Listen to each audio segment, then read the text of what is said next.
Who is one content creator who really inspires you? I think it's mister beast. ऐसा नहीं कि मैं सिर्फ वीडियोस बनाता और पढ़ता हूँ, मैं खेलता भी हूँ, प्ले स्टेशन भी खेलता हूँ, तो टाइम हमारे पास बहुत होता है। कभी डांट पड़ी है मम्मी से? मम्मी मुझे पढ़ाई से ज़्यादा कंटेंट के लिए ही बोलती है वैसे तो मतलब बट पढ़ाई से ज्यादा कंटेंट? हाँ, मम्मी को ये पता है सक्सेस के पीछे मत भागो, एक्सीलेंस के पीछे भागो, सक्सेस झक मार के आएगी। उन्होंने जैसे हम बच्चों को रुलाया है, वो मैं चाहता हूँ कि ऑस्ट्रेलिया के बच्चे भी रोए बिकॉज जो ट्रैविस साइड ने करा था ना उस दिन, मेरे लिए तो वो विलन बन चुका है। तो मैं कभी भी फीडबैक्स को इस वे में नहीं लेता कि मेरे को बुरा बोल दिया, मैं उसको ऐसे लेता हूँ कि मुझे कुछ नया सीखने को मिलेगा।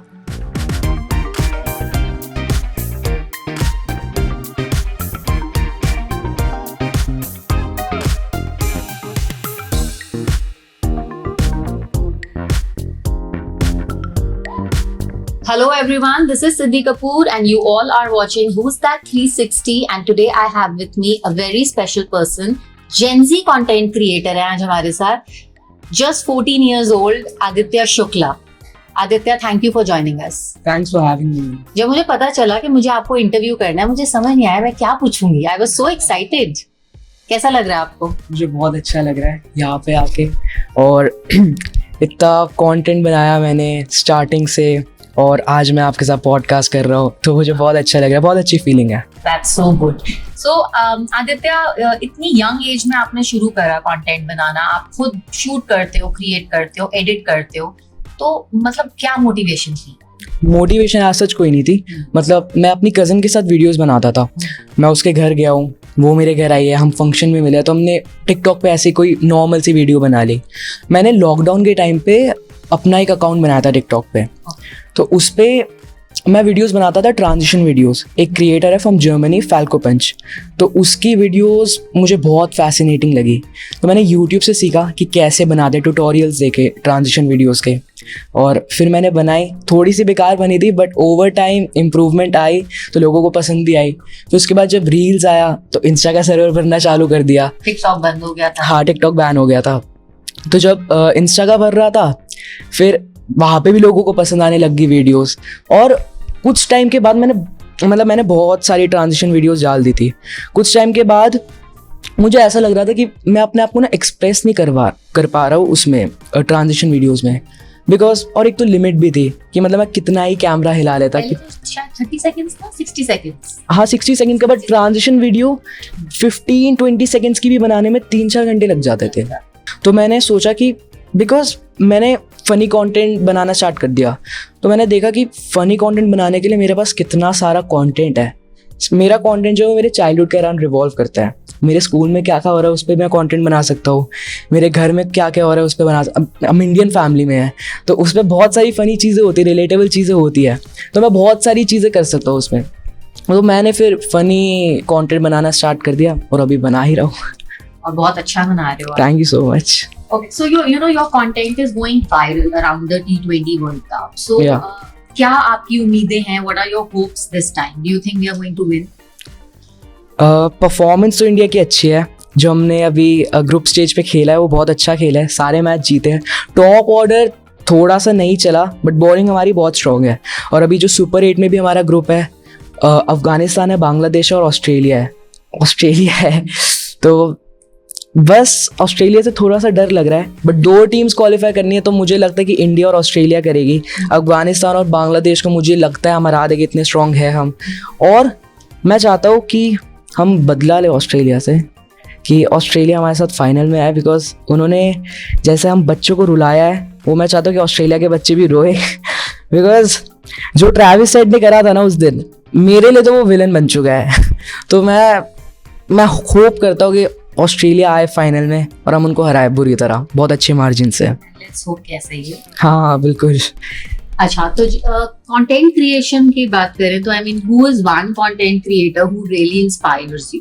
जब आप I think it's mister beast, because mister beast ने ना जीरो से, स्क्रैच से स्टार्ट करा था उसने, और now he is the biggest individual YouTuber in the world, T series को बीट करके। मतलब मैं बहुत टाइम से देख रहा हूँ मिस्टर बीस्ट को, बहुत टाइम से फॉलो कर रहा हूँ, और मैं कोई भी वीडियो मिस भी नहीं करता मिस्टर बीस्ट की। कोई भी चैलेंज हो, कुछ भी कर रहा और वो इतनी ज़्यादा फंडिंग इन्वेस्टमेंट लगाता है, इतने बड़े बड़े सेट्स बनाता है, प्राइस पूल इतना ज़्यादा होता है। मुझे बहुत इंस्पायरिंग लगती है उसकी स्टोरी कि स्क्रैच से स्टार्ट करके वो अभी बिगेस्ट यूट्यूबर है, और मैं भी चाहता हूँ कि उसके जैसा कुछ होए इन फ्यूचर। कभी सोचा अपना पॉडकास्ट स्टार्ट करने में? नहीं, अभी तक तो कुछ नहीं सोचा। Maybe later. हाँ। So Instagram, social media platforms, they are all about the numbers तो एंड फॉलोअर्स। तो वो कभी आपको बॉदर करता है? कोई रील आप पोस्ट करते हो, लगता है अरे यार इस पे तो व्यूज नहीं आए, कोई ऐसी फीलिंग या एंजाइटी या फोमो के यार? हाँ, जब ऐसे नंबर्स अच्छे आते हैं, व्यूज़ अच्छे आते हैं, मिलियंस में आ जाते हैं, तो ओवरवेलमिंग फीलिंग तो होती है वो। बट अभी मेरे को ये चीज़ समझ आ गई कि इन चीज़ों पे फोकस ना करके हमें फीडबैक्स पे फोकस करना चाहिए। मैं लाइक्स, व्यूज़ और फॉलोअर्स से ज़्यादा फोकस करता हूँ कमेंट्स पे, कि लोग मुझे क्या बता रहे हैं, कि क्या गलत कर रहा हूँ मैं, क्या मिस्टेक्स कर रहा हूँ मैं कंटेंट बनाते टाइम। तो वो चीज़ों से मुझे बहुत सारी चीज़ें सीखने को मिलती है। तो मैं कभी भी फीडबैक्स को इस वे में नहीं लेता कि मेरे को बुरा बोल दिया, मैं उसको ऐसे लेता हूँ कि मुझे कुछ नया सीखने को मिलेगा। तो मैं, हाँ, करते हैं लोग तब आप उसको नेगेटिवली नहीं लेते? ट्रोल कर दे तो इग्नोर कर देता हूँ। क्या दिक्कत है? हाँ, ठीक है। बाकी इतना बॉदर नहीं करता मुझे वो। That's good thing. या So कोई ऐसी advice that you have ever got from a fellow creator जो आपको लगा okay this is the mantra I have to follow content बनाने? मैं आई थिंक इन 2021 मैं एक होली पार्टी में गया था, वहाँ पे बहुत सारे क्रिएटर्स थे। तो उस टाइम पे मैं हार्दिक शर्मा को बहुत फॉलो करता था, उनकी वीडियोस मुझे बहुत पसंद थी, मैं उनकी टाइप की वीडियोस बनाता भी था। तो उन्होंने मुझे 2 एडवाइस दी थी। मुझे बाकी पहले कोई एडवाइस देता नहीं था, ऐसे मेरे को बस बोलते थे कि तूने इतनी छोटी एज में इतना अच्छा कंटेंट बना रहा है तो बहुत अच्छी बात है। मुझे कोई एडवाइस नहीं देता था। तो उन्होंने मेरे को अप्रिशिएट करा, बट उन्होंने एडवाइस दी कि कंटेंट में ना हमेशा हमें कुछ ना कुछ रीइन्वेंट करना चाहिए, कि पूरे टाइम एक ही चीज़ नहीं बनानी, अलग अलग चीज़ें भी ट्राई करनी, बिकॉज ऑडियंस बोर हो जाएगी एक पॉइंट के बाद। और उन्होंने एक और चीज़ बताई कि मैं बहुत शाय था उस पीरियड में, मैं बहुत शाय था। तो उन्होंने मेरे को बताया कि ये शायनेस जो है ना, इसको छोड़ना पड़ेगा, बिकॉज अगर इसको मैं रखूँगा तो फिर कुछ नहीं हो पाएगा, कि ये फील्ड ही ऐसे कि खुल के रहना पड़ेगा तुम्हें। You have to shed your inhibitions. या मैनेज कैसे करते हो? Because you are studying, you are in school and content creation, तो कैसे शेड्यूल कैसे बनाया? मतलब सब लोगों को ऐसा लगता है कि मैं पढ़ नहीं पाता हूँगा। मुझे लगता था कि मेरे को मेरी टीचर्स भी बोलेगी आप बेटा पढ़ नहीं पाते, बट मुझे नहीं बोलती, बिकॉज मेरे अच्छे मार्क्स आ जाते हैं। हमारे पास ना हमेशा टाइम बचता है, हमें वो देखने कि हम उसको यूटिलाइज कैसे कर सकते हैं।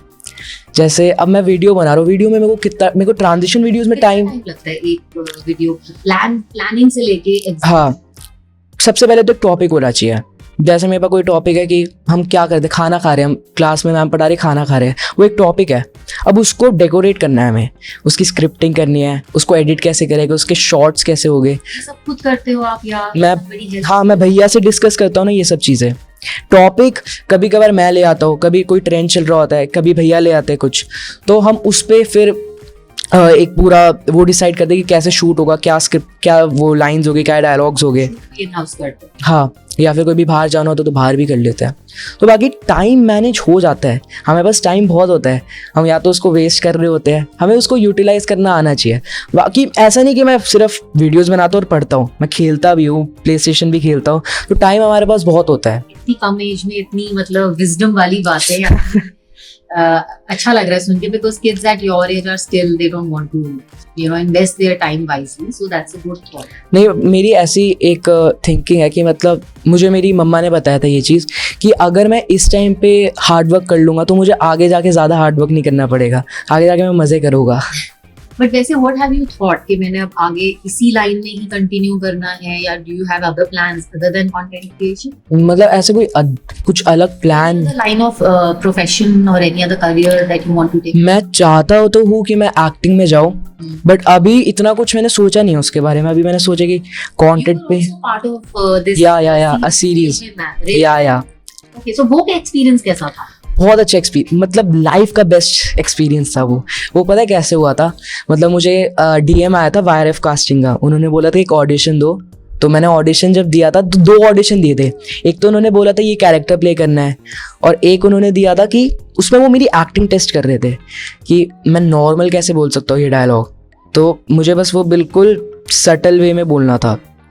और फिर मैं हो गया था, मेरा वो पास हो गया था। फिर मैं बॉम्बे गया था for the first time shoot करने के लिए, और बहुत अलग वाइब होती है सेट पे, अलग ही वाइब होती है। मतलब मैं वैनिटी में बैठा हूँ और अपनी ऐसे स्क्रिप्ट पढ़ रहा हूँ, तो मज़ा आया था उधर, बहुत मज़ा। और एक्टर्स भी इतने बड़े बड़े एक्टर्स थे। Such good actors. नहीं, Yeah. आपका जो रोल भी था and the way you presented yourself, I think वो काफी स्टैंड आउट भी कर रहा है, and you know people talked about it. Thank you so much. That's good. I hope कि आपको ऐसे अच्छे रोल्स मिले होंगे। हाँ। कंटेंट क्रिएशन जब आप करते हो, बिजी हो जाते हो या बैलेंस करना पड़ता है, तो यू नो कभी डांट पड़ी है मम्मी से, यू नो ओके बेटा आप छोड़ दो, पढ़ाई की तरफ भी ध्यान दे दो, या you are like balancing it? Mummy मुझे पढ़ाई से ज़्यादा कंटेंट के लिए ही बोलती है वैसे तो।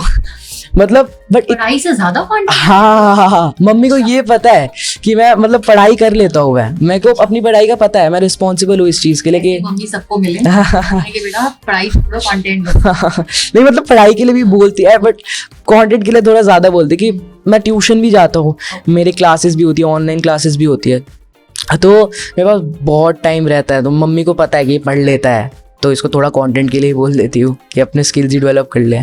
जब कंटेंट बनाना होता है, I mean how do you think कि अच्छा मुझे इस टॉपिक पे बनाता हूँ, ये क्लिक करेगा या ये वायरल होएगा, you know how do you get these ideas? In ideas को एक तो देखो, सबसे सेफ जो होता है ना कंटेंट बनाना, वो है कि ट्रेंड की तरफ चले जाओ। कोई भी ट्रेंड चल रहा होता है तो हम क्या करते हैं कि उसको यूनिक तरीके से रिप्रेजेंट करते हैं, कि मतलब कुछ अलग करा, वही चीज़ है बट कुछ अलग करा, सो दैट वो बिल्कुल वैसा भी नहीं लगे कि वही चीज़ करी है, बट वो ये भी लगे कि ट्रेंड ही फॉलो करा है बट अलग तरीके से, तो वो थोड़ा यूनिक लगता है। अगर कोई मतलब ऐसा आइडिया ढूंढना है तो वो मिल जाता है। जैसे मैं अभी 10th में हूँ, बोर्ड एग्जामिनेशन है, तो उसमें ऐसा होता है कि पेपर स्कूल नहीं बनाएगा, CBSE बनाती है। तो मैंने एक वीडियो बना भी दिया, वो दिमाग में आया तो बना दी, और वो चली भी, कि टीचर्स बोल रही कि बेटा सेट्स अलग हो गए, चीटिंग नहीं हो सकती, पेपर अलग बनेगा, हम नहीं बनाएंगे पेपर। तो ऐसी चीज़ जो ऐसे टॉपिक्स होते हैं उन पे मैं बना देता हूँ। हाँ, और रिलेटेबल भी है। या स्कूल जब जाते हो तो मतलब how do your friends react? वो सोचते होंगे तो स्टार आ गया, बिल्कुल star content creator. Do you get that vibe कि people are thinking that you are a celebrity now? मुझे ऐसे तो लगा था कि मेरे को ऐसे बोलेंगे, बट वो फ्रेंड्स हैं, ठीक है, तो फ्रेंड्स इतना कुछ करते नहीं है। बट हाँ, मुझसे छोटे जो जूनियर्स हैं 6-7 क्लास के, वो मेरे पास आते हैं, मुझसे ऑटोग्राफ लेते हैं, मुझसे बात करते हैं, तो वो बहुत अच्छा लगता है। इवन टीचर्स भी मेरे को अप्रिशिएट करते हैं। हाँ, जैसे मैंने अभी पहले एक वीडियो बनाई थी इन्विजिलेटर के ऊपर, कि इन्विजिलेटर डिस्ट्रीब्यूट कर रहा है तो वो ऐसे ही नॉर्मली कर रहा है, और जब ले रहा है तब हासिल हो चुकी है कि मतलब इतना कुछ वो सब कुछ हो रहा है। तो मैम ने फिर अगले दिन बोला था कि हाँ बेटा बहुत अच्छी वीडियो थी वो, तो वो चीज़ बहुत अच्छी लगती है। सो अब इतने ज्यादा कंटेंट क्रिएटर्स हो गए आजकल, सो इवन बच्चे भी कंटेंट बनाना शुरू कर दिए, parents are handling it. So any message for them, any tips for them, for these budding child artist who are trying to create content? मुझे बस इतना कहना है कि मतलब पहले तो ढूंढो कि तुम क्यों बना रहे हो, वाई ढूंढो अपना, और फिर उसके बाद ये ढूंढो कि क्या बनाओगे तुम, क्या आइडिया है, और फिर उसके बाद एग्जीक्यूट करो। जब तक एग्जीक्यूशन ही नहीं करोगे तो उन दोनों चीज़ों का कुछ फ़ायदा नहीं है। और अगर मज़ा आ रहा है ना तो करो, अगर मज़ा नहीं आ रहा तो मत करो। Having fun is the most important thing. अगर कंटेंट बनाने में जा रहे हो तो व्यूज़, फॉलोअर, इन सब पे मत फोकस करो। ऐसे सोचो कि तुम्हें कुछ नया सीखने को मिलेगा, कि लर्निंग की मेंटालिटी से बनाओगे अगर वीडियोस तो ज़्यादा सही है, उससे तुम्हारा बेनिफिट होगा। जो डायलॉग है ना 3 इडियट्स में, सक्सेस के पीछे मत भागो, एक्सीलेंस के पीछे भागो, सक्सेस झक मार के आएगी, तो वो बहुत अच्छा डायलॉग है। Total Bollywood material. So thank you so much. Thank you for talking, Aditya. It was lovely chatting with you, and बहुत सारी आपने informative और बड़ी समझदारी की बातें करी. I'm sure the audience will love that. So thank you for joining us. Thank you for having me here.